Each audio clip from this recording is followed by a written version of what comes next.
তো দেখো এখানে আমি রান্না করব, আজকে উনুনে করব, কারণ বললাম যে গ্যাস শেষ হয়ে গেছে, গ্যাস আমার দিয়ে যাই না ওখানে, তাই জন্য হাঁড়ি কড়াই আমি মাটি লাগিয়ে রেখেছি। আর এখানে দেখো সবজি, এই যে চাল মেপে নিয়ে এসেছি।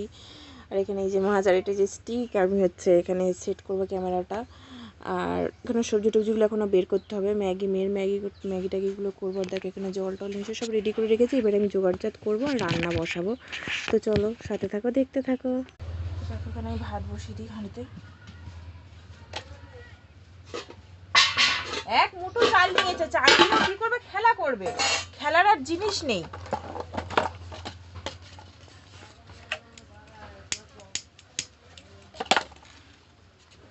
দেখো বদমাইশের একটা সীমা থাকে সোনাই, বুঝেছো? দেখো এখানে আমি উনুনটা ধরিয়ে দিচ্ছি, উনুনটা ধরিয়ে দিয়ে কাঠ দিয়ে দেবো, দিয়ে তারপরে চাল টালগুলো ধোবো, ধুয়ে ও মাছটা ওরুন কেটে ধুয়ে সব দিয়ে গেছে, তাই জন্য মাছটা নিয়েও চাপ নেই, ও মাছটা কেটে ধুয়ে বেশিরভাগ দিয়ে যায় সত্যি কথা বলতে।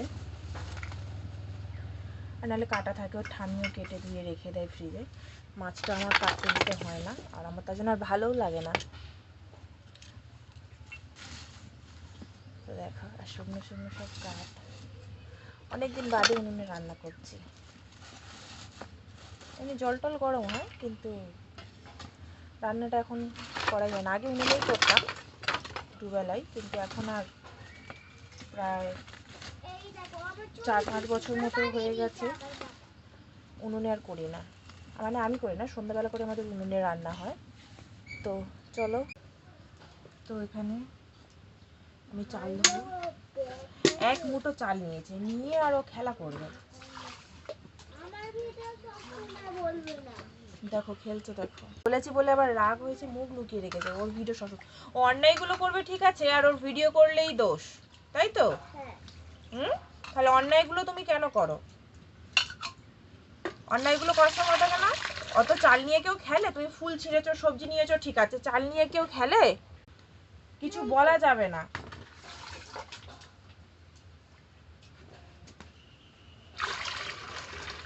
নতুন ভিডিও আপলোড করলে করে নিয়ে তারপরে।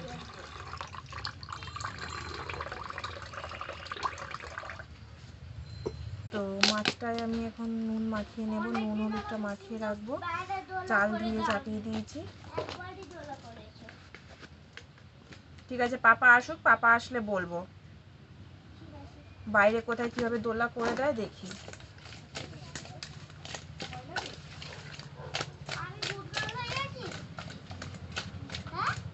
তুমি তোমার কখনো তুমি গুড, কখনো